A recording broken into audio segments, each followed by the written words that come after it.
estén bien, ¿verdad? Que estén bien en todos los círculos de interrelación, en la familia, que es sumamente importante, en nuestro medio académico, en nuestra facultad, y en el nivel nacional, que esperamos que todo camine de la mejor manera.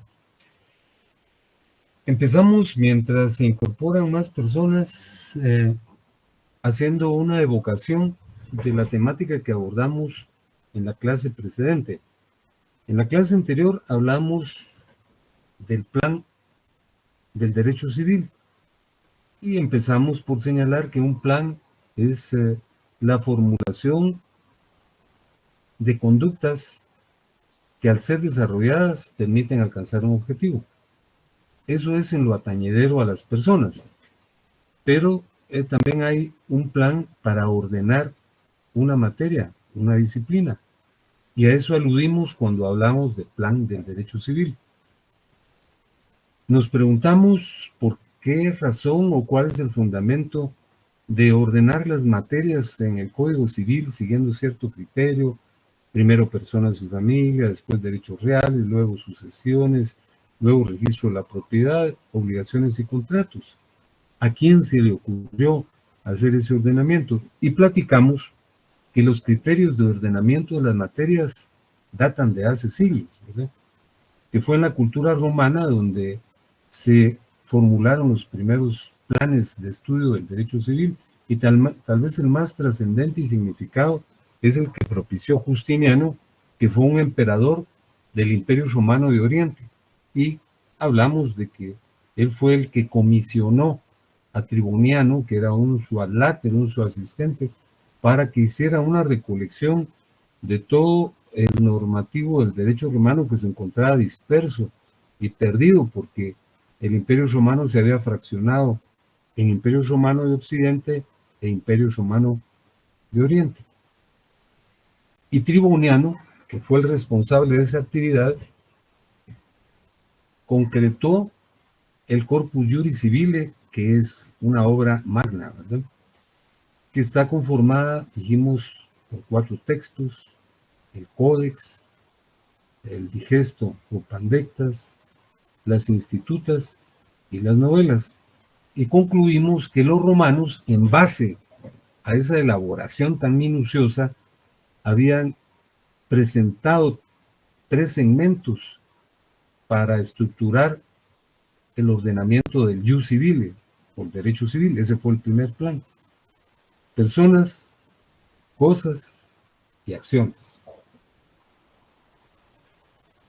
Pasaron muchos siglos hasta que fue en 1804 cuando otro emperador, Napoleón Bonaparte, basado en el esquema romano, propició el surgimiento de un código muy novedoso, que fue el Código Francés de 1804, que es conocido como Código de Napoleón, en honor a la persona que motivó la redacción de ese texto legal tan importante.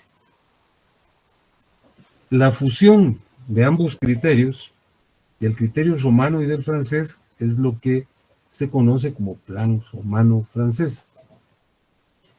Luego les traje a cuenta que surgió otro plan, el plan alemán, que es muy diferente del romano-francés, porque, repito, el romano-francés estudia primero las personas, luego las cosas y finalmente las acciones. Pero en este plan se trata inicialmente de una parte general, luego los derechos reales, luego las obligaciones, y hasta en un cuarto lugar se sitúa a la familia y consecuentemente a la persona, y finalmente el derecho de sucesiones. Son 2 planes totalmente diferentes. El plan romano-francés es el que ha influido en la codificación civil de nuestra patria. Dijimos que han existido 3 códigos civiles: el de 1877, que data de la época de la instauración del régimen liberal, y fue específicamente durante el gobierno de Justo Rufino Barrios cuando se emitió este código. El segundo código data de 1933 y el actual data de 1963, en la época del jefe de gobierno Enrique Peralta Sur. Ahora vamos a hablar de otro tópico y les voy a presentar el temario a continuación.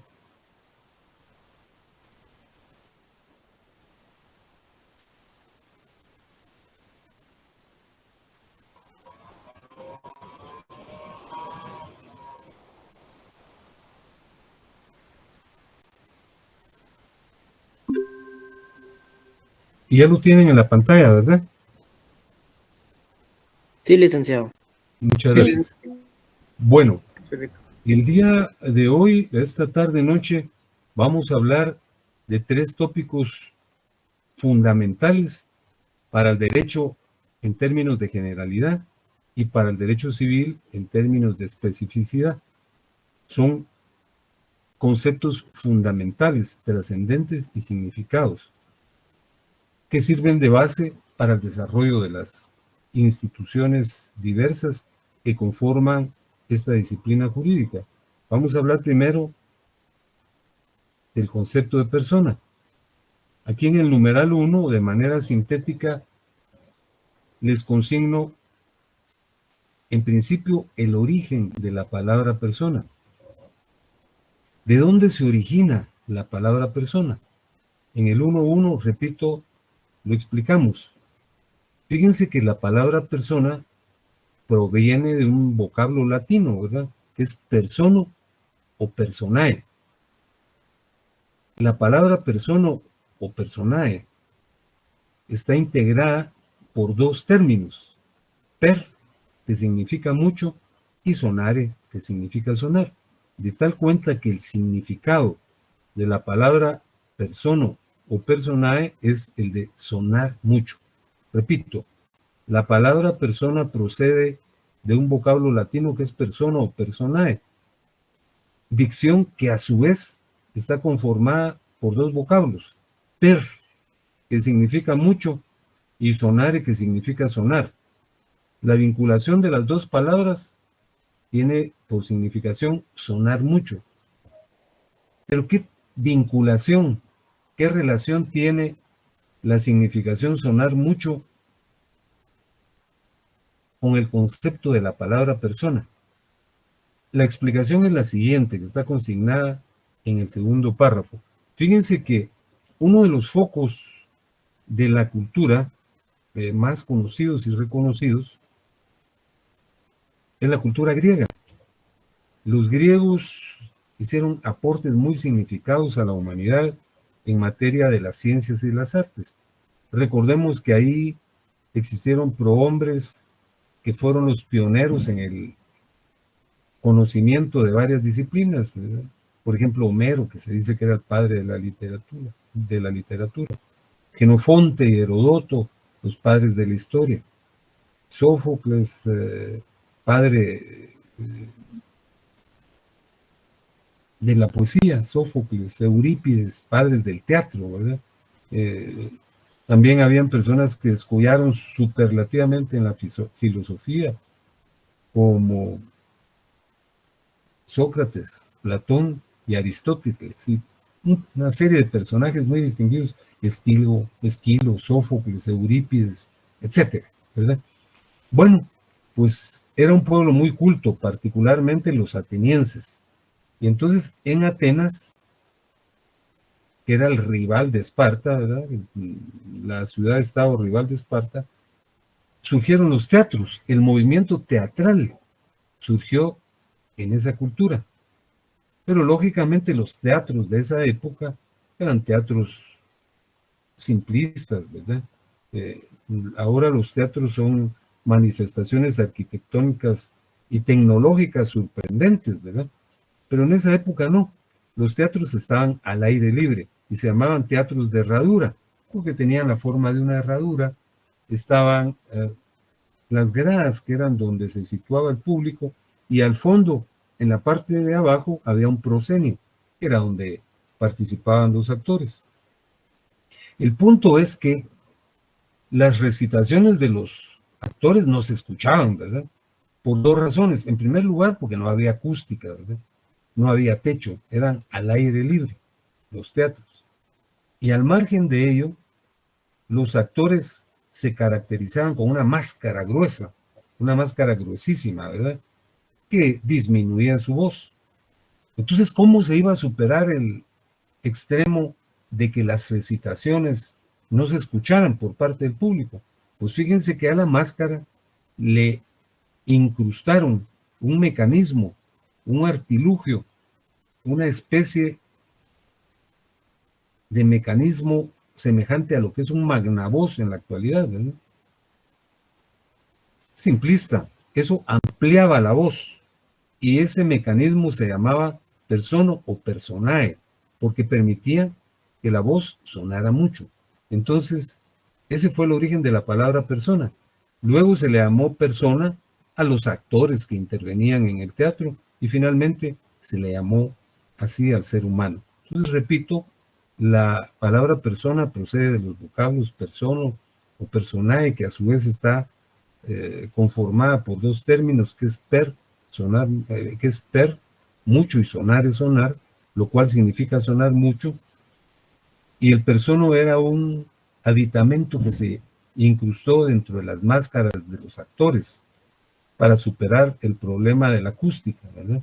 Porque en los teatros de herradura, que eran los únicos que existían, pues en efecto la sonoridad era impensada, y al margen de ello la máscara de los actores impedía que el sonido, que lo que ellos exponían, se escuchara con facilidad. Y el persono o personae era, dije, una especie de magnavoz que ampliaba la voz y permitía que se escuchara la recitación o la intervención de los actores. De ahí deviene la palabra persona, que se aplicó primero a los personajes que aparecían en la obra, ¿verdad? Y luego al ser humano.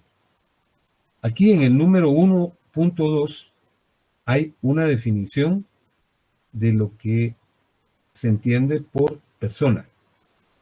Debo clarificar que hay muchas definiciones, ¿verdad? Pero esta me parece sumamente didáctica y sencilla, porque permite no solo advertir qué es la persona, sino conocer la clasificación de la misma.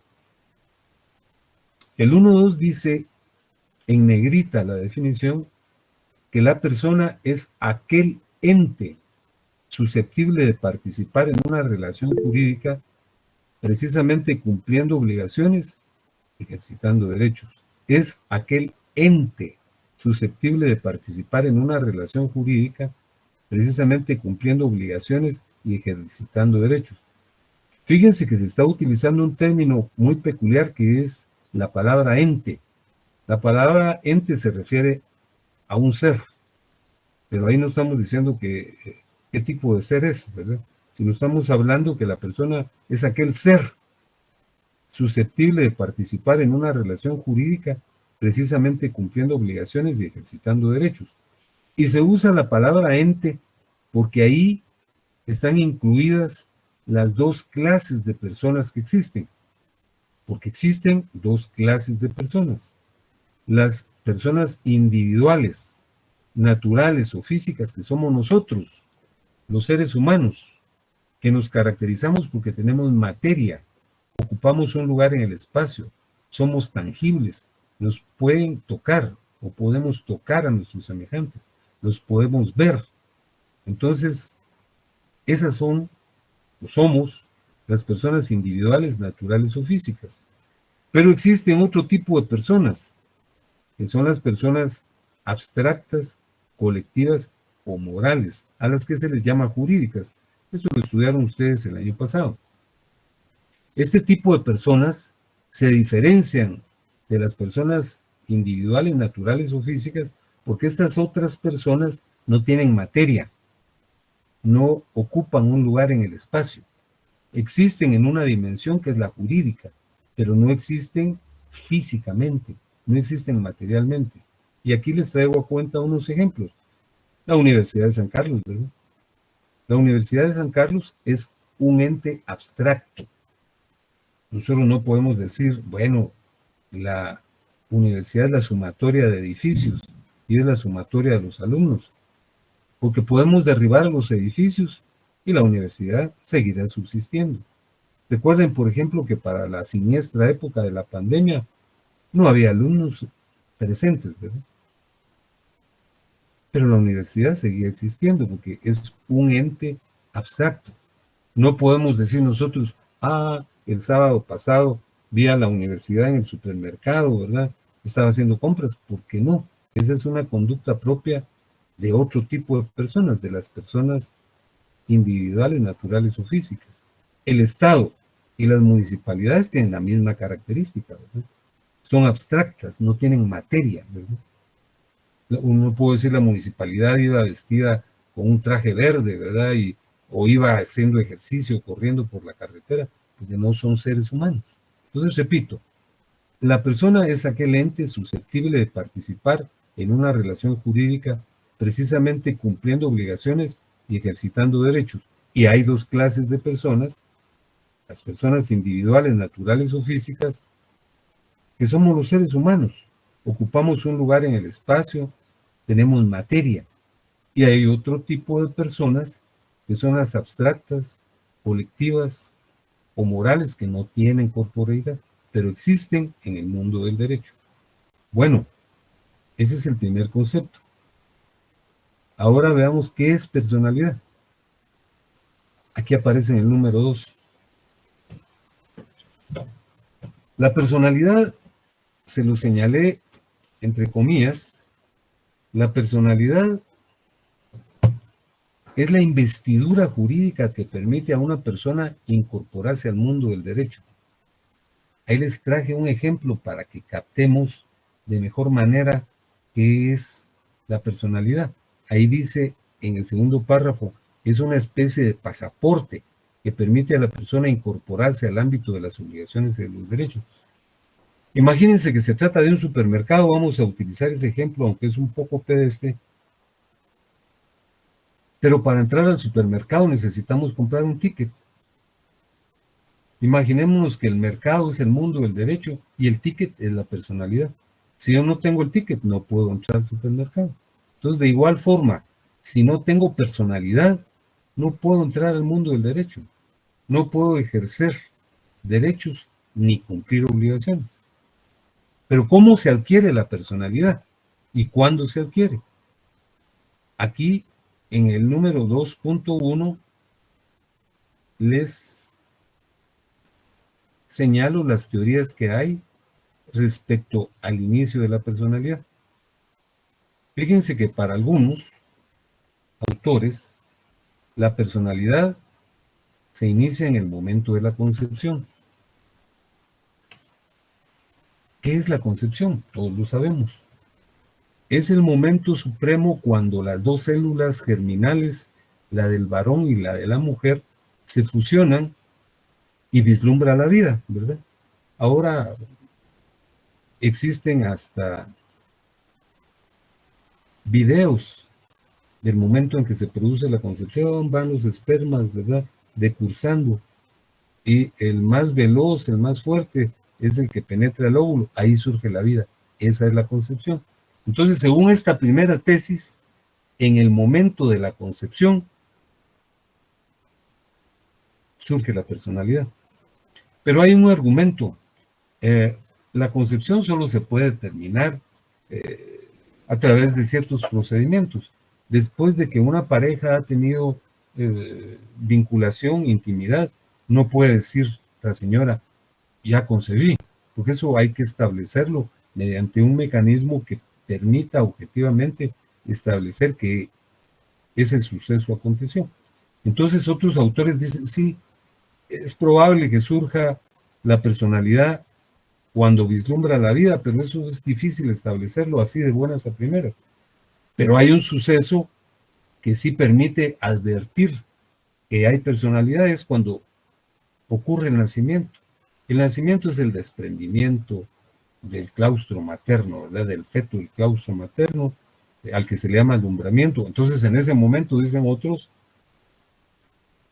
ahí ya surgió la personalidad. Pero ¿qué ocurre si una persona nace, pero nace muerta? ¿Tendrá personalidad?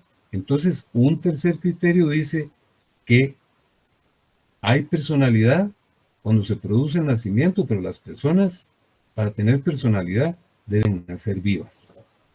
Veamos ahora la posición de nuestro código. Leamos, por favor, el artículo 1 del Código Civil.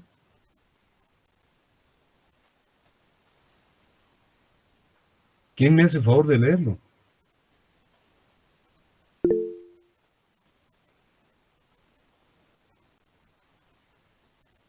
Yo, licenciado. Muchas gracias. Muy fina, ¿eh? Código Civil, libro primero de las personas y de la familia. Título 1 de las personas. Capítulo 1 de las personas individuales. Artículo 1. Personalidad.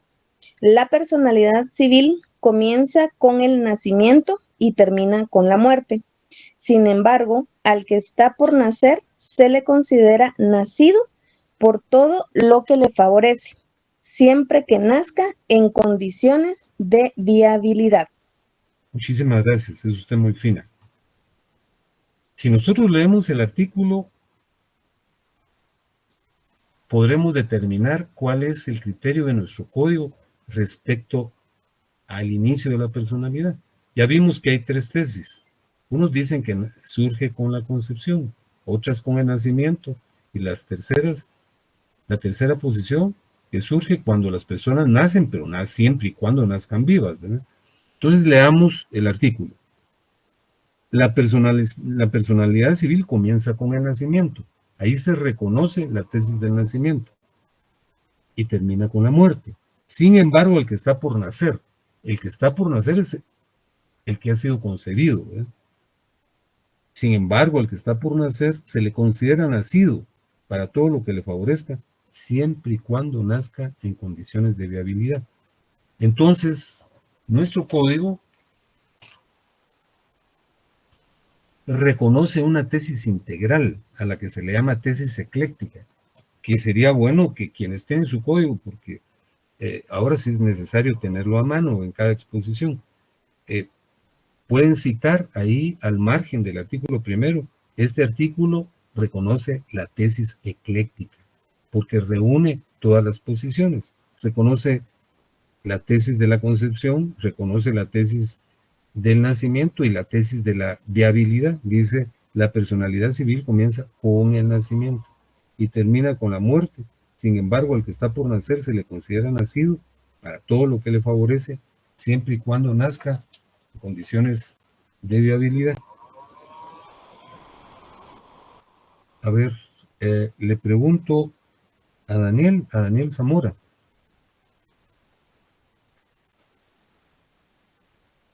Daniel, hágame el favor de intervenir.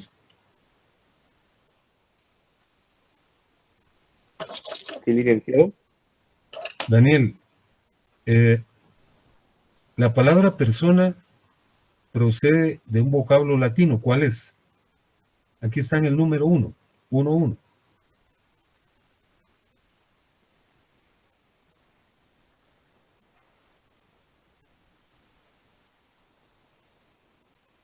Lo tiene a la vista, tiene su material, o en la pantalla también está.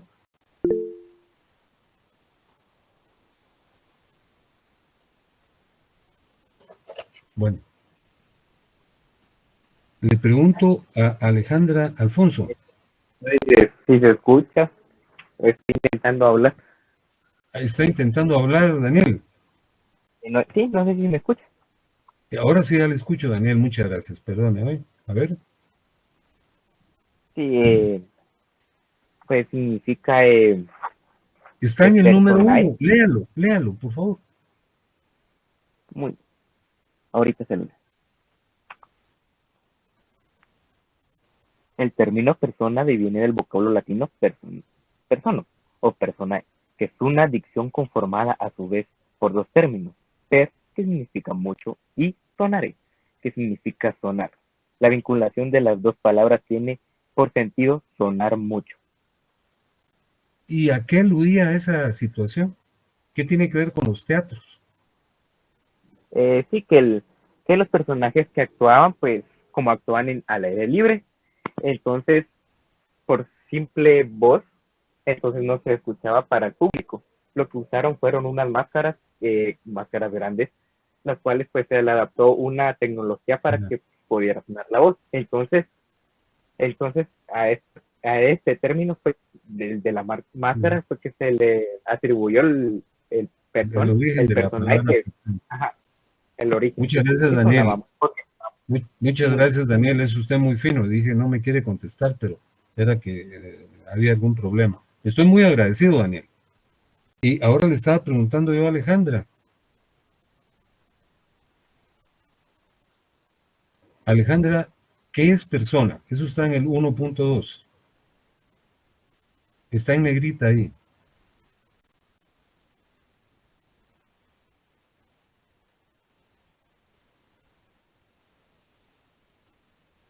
¿Y cuántas clases de personas existen? Ahí están.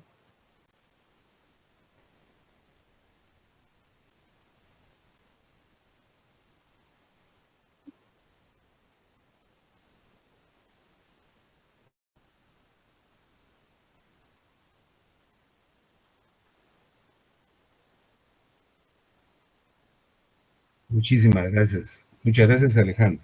Le estoy muy agradecido. A ver, le pregunto a Enrique III. A la orden, licenciado, buenas tardes. ¿Qué tal, Enrique? Muchas gracias por intervenir. Enrique, ¿cuáles son las teorías que existen para determinar cuándo se inicia la personalidad? Está en el 2.1.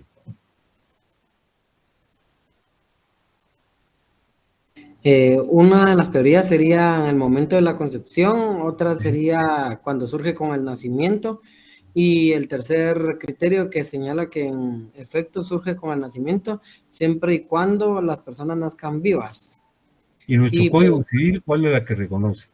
Tiene una posición ecléctica. Sí, exactamente. Muchísimas gracias. Le estoy muy agradecido por su intervención. Muchas gracias. Vamos a proseguir. Vamos a hablar ahora de la capacidad. Fíjense que ya vimos qué es personalidad, qué es persona, ¿verdad? Persona es el ente susceptible de participar en una relación jurídica ejercitando derechos y cumpliendo obligaciones. La personalidad es la investidura jurídica que nos permite ingresar al mundo del derecho para ejercitar derechos y cumplir obligaciones.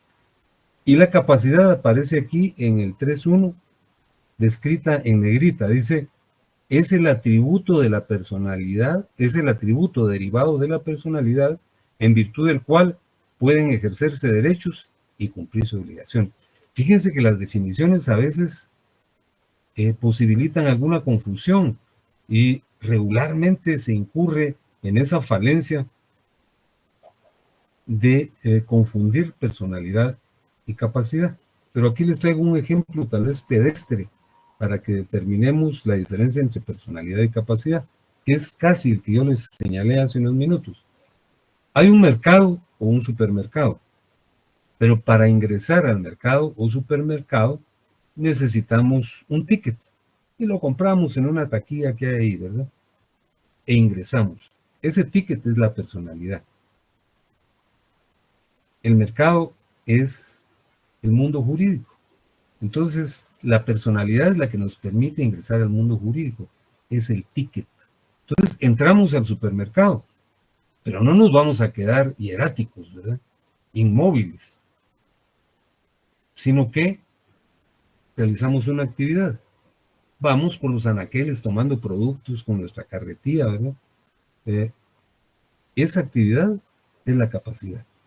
Entonces, la personalidad es la facultad derivada del pasaporte para ingresar al mundo jurídico. Y la actividad que realizamos, que es la de cumplir obligaciones y ejercer derechos, esa es la capacidad. Fíjense que hay dos tipos de capacidad, que ya lo estudiaron ustedes también el año pasado. Esto está en el 3.2.1 y en el 3.2.2. Hay capacidad de goce o de derecho y capacidad de ejercicio o de derecho. La capacidad de goce o de derecho nos asiste a todos los seres humanos. Todos la tenemos. Todos podemos participar en una relación jurídica, pero la capacidad de goce solo nos permite intervenir a través de un representante, porque todavía no tenemos las facultades para hacerlo por nosotros mismos. Fíjense que dentro de la capacidad de goce están los menores de edad, ¿verdad? Los menores de edad por excelencia necesitan, para intervenir en una relación jurídica, intervenir a través de sus representantes, que son sus padres o son sus tutores. Y también los incapaces, como vamos a ver, tienen que ser representados. Entonces la capacidad de goce o de derecho nos permite participar en una relación jurídica, pero a través de un representante. La capacidad de ejercicio la adquirimos al cumplir la mayoría de edad, ¿verdad? Que es cuando tenemos 18 años, de conformidad con el artículo 8º. Véanlo, por favor.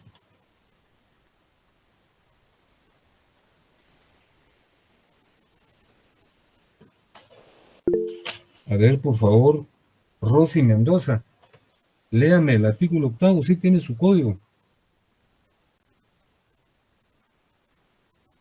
Rosy.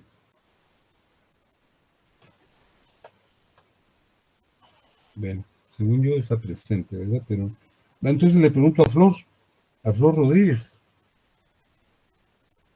que me lean el artículo 8º, por favor. Sí. Ok, la capacidad para el ejercicio de los derechos civiles se adquiere por la mayoría de edad. Son mayores de edad los que han cumplido 18 años. Sí. Los menores que han cumplido... Hasta ahí dejémoslo. Entonces la capacidad, gracias Flor, la capacidad de ejercicio se adquiere a los 18 años.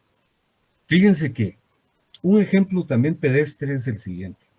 Imagínense que un niño llega con una enorme maleta que no puede ni cargar, un niño de 10 años, llena de dinero, lleva como 200,000 quetzales, y se hace presente en una agencia que distribuye y vende vehículos, y le dice al vendedor, mire, yo quiero comprar un carro, aquí traigo el dinero.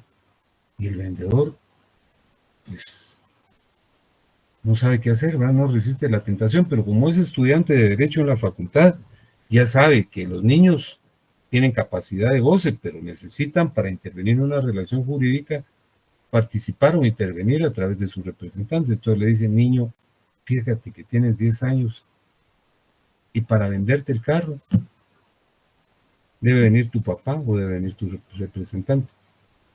Porque si no, no puedes intervenir en esta relación jurídica de compraventa. Esa es la capacidad de goce.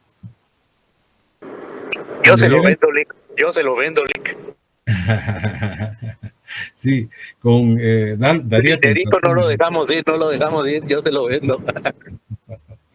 Sí, da tentación, pero jurídicamente podrían haber muchas consecuencias.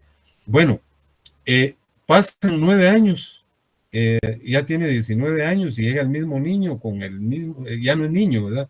Ya es un joven. Entonces le dice, quiero comprar el carro. Aquí está mi documento con el que acredito mi edad, ¿verdad? Entonces, ahí ya puede intervenir por sí mismo porque el artículo 8º dice que tenemos capacidad de ejercicio cuando cumplimos 18 años. Ahora, es posible que no tengamos capacidad y las personas que no tienen capacidad son incapaces.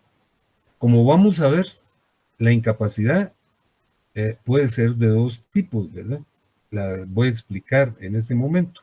La incapacidad absoluta, que es cuando una persona carece en absoluto de una disposición intelectiva para tomar decisiones y para participar en el mundo jurídico.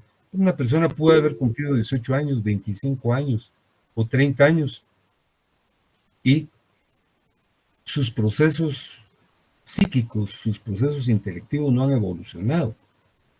Y es una persona que tiene una mentalidad casi inexistente. Entonces, él es incapaz absolutamente. Solo tiene facultades vegetativas, come, duerme, excreta, ¿verdad? Pero no puede realizar ninguna labor intelectiva que le permita tomar una decisión. Entonces, esa es una incapacidad absoluta. Pero también hay una incapacidad relativa. Fíjense que la incapacidad relativa es cuando se puede intervenir en ciertas actividades, pero en otras no. Les traigo a cuenta un ejemplo también un poco rústico, pero creo que viene al caso. Imagínense que hay un cruce de calles, de calle y avenida, ¿verdad? Y en un sector, en una ventana, se encuentra un no vidente. Ahí vive, ¿verdad? Una persona que es ciega. Está parada en la puerta de su casa. Y ahí en la esquina colisionan dos vehículos. Uno de ellos imprudentemente no respetó la señal de tránsito que imponía, que era rojo, ¿verdad? Y se pasó y colisionó al otro vehículo. Entonces, en la discusión dicen, ahí había un señor en la ventana que él puede ser testigo y señalar quién irrespetó las normas de tránsito. Pero van a ver, y él es no vidente, ¿verdad? Entonces, él no puede ser testigo, porque no tiene la capacidad de serlo, pero sí tiene otras facultades, ¿verdad? Escribe en braille, habla en inglés, en francés, en italiano, es traductor, escribe. Entonces, tiene otras facultades, pero tiene una limitación, que es la limitación visual. Esa es una incapacidad relativa, porque solo lo afecta en cierto tipo de actitudes y conductas derivadas de una limitación física. Pero fuera de eso puede desenvolverse con toda amplitud. Fíjense que también es incapaz relativamente aquel que por ingestionar una sustancia que lo prive del discernimiento no está facultado para discernir, como por ejemplo quienes ingestionan fármacos, ¿verdad? Drogas, o se intoxican con alcohol en un momento dado. Entonces ellos también tienen una incapacidad. Por ejemplo, una persona en un momento dado bebe alcohol de una manera desmedida y pierde la noción y realiza varios actos, ¿verdad? Por ejemplo, se casó, al otro día se advierte que tienen el dedo anular, la argolla correspondiente, y dice, ¿esto qué? ¿Te casaste anoche? ¿Cómo va a ser posible? Entonces, ahí se puede señalar que ese acto es nulo porque él era incapaz negativamente, ¿verdad? Esos son afectaciones temporarias. Yo les pido, por favor, que leamos el artículo 9 y el 10. Y le estoy pidiendo a Domingo Emanuel López. Domingo está ahí, por favor, para que me lea los artículos 9 y 10. Buenas noches. Ahorita Gracias. se lo leo. Gracias, Domingo. Artículo 9. Incapacidad. Los mayores de edad que adolecen de enfermedad mental que los priva de discernimiento deben ser declarados en estado de interdicción. Pueden asimismo ser declarados en estado de interdicción las personas que por abuso de bebidas alcohólicas o de estupefacientes se exponen a ellas o exponen a sus familiares a graves prejuicios económicos. La declaración de interdicción produce desde la fecha en que es establecida en sentencia firme incapacidad absoluta de las personas para el ejercicio de sus derechos, por lo que los actos anteriores a tal declaratoria pueden ser anulados si se probare que la incapacidad existía notoriamente en la época en que se verificaron. Artículo 10. Las perturbaciones mentales transitorias no dictaminarán la incapacidad de obrar, pero son nulas las declaraciones de voluntad emitidas en tales situaciones. Muchísimas gracias. Bueno, entonces fíjense, la incapacidad relativa se produce cuando una persona tiene una limitación que le permite o le dificulta, mejor dicho, concretar cierto tipo de conductas, como el ciego que no puede ser testigo, ¿verdad? Pero puede intervenir en otros actos, porque su afectación es parcial. Pero también las personas que ingieren sustancias nocivas para la salud y el intelecto pueden ser declaradas incapaces relativos. Y las personas que, por ejemplo, a raíz de que han ingestionado una sustancia de esta índole, intervienen en ciertos hechos y conductas legales, esos hechos y conductas pueden ser declarados nulos. Y para concluir, señalemos qué es la interdicción. Fíjense que la interdicción es una declaración que debe hacer el juez. Es decir, Nosotros simplemente no podemos decir, no, este acto es nulo porque fulano de tal o mengana son incapaces. No, la incapacidad debe ser declarada en un tribunal, debe ser declarada por un juez. Y por supuesto el juez tampoco no tiene conocimiento ni competencia para declarar si una persona es incapaz.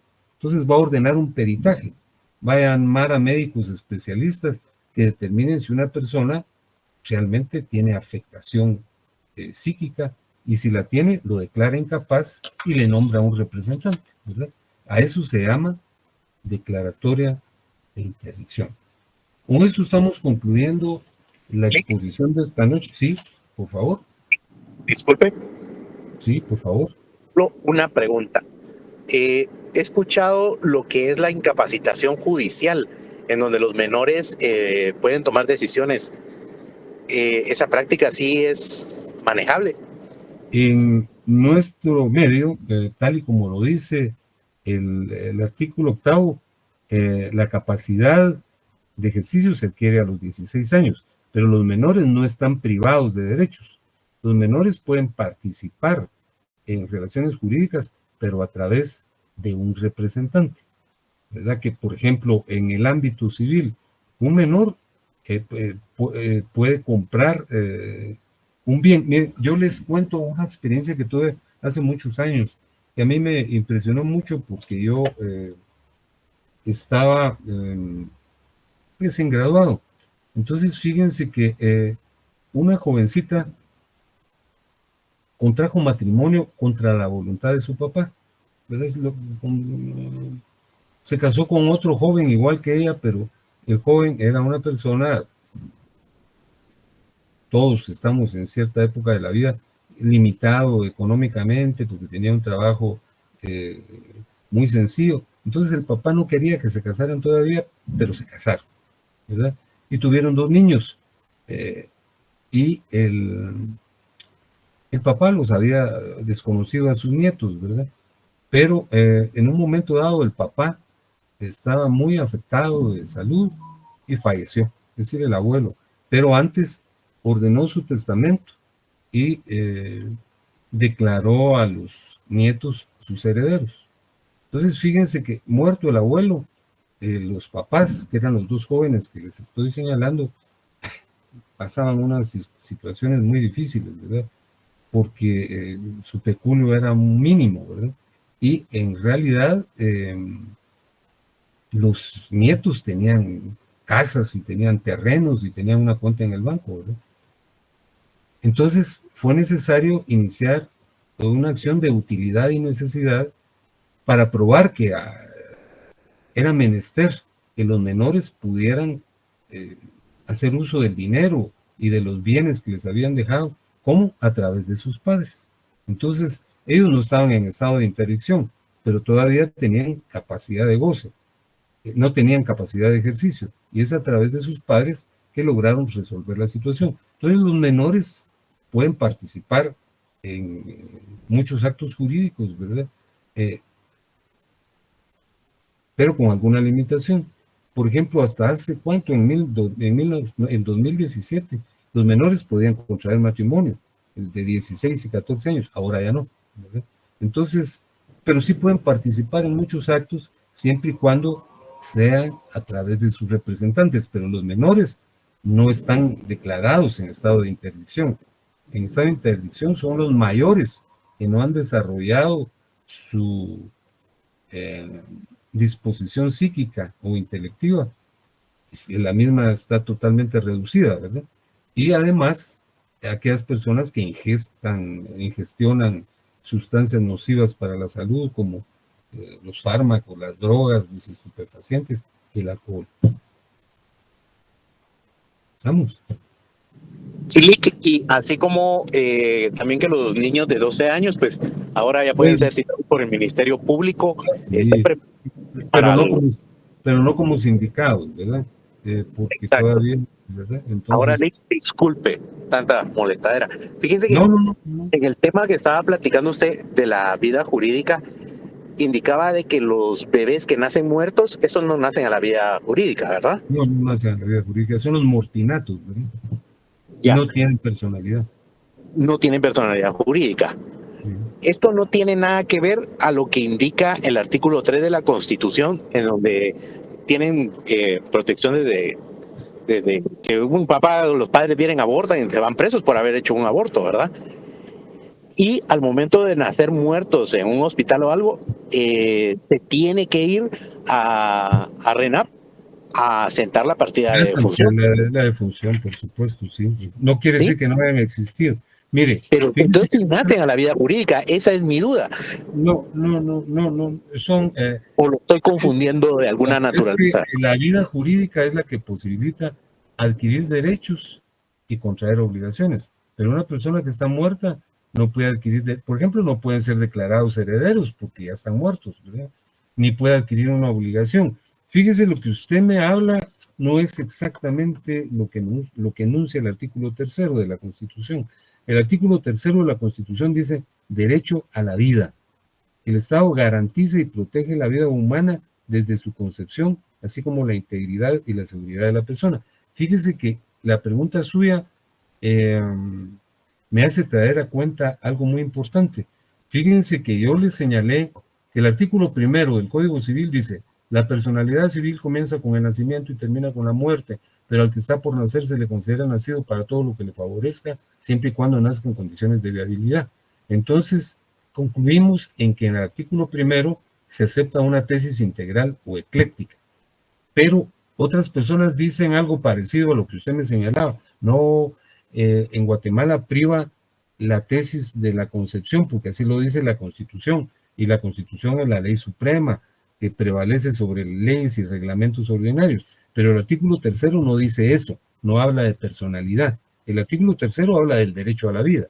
En cambio, el artículo 1 del Código Civil sí se refiere a la personalidad. Y los mortinatos, en atención a ese artículo 1, no pueden adquirir derechos, serán una estadística, ¿verdad? Se mueren tantos niños en Guatemala porque somos un país tercermundista y subdesarrollado y no hay atención, se les priva de los elementos más básicos para nacer e incluso para subsistir, porque vivimos en una situación terrible, pero los niños que nacen sí pueden ostentar la condición de personas y ejercer derechos y cumplir obligaciones, en la medida que esto ocurra, ¿verdad? Ahora los muertos no.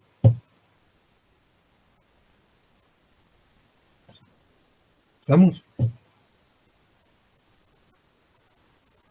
Le pregunto que si estamos en esto. ¿Me están escuchando, compañeros?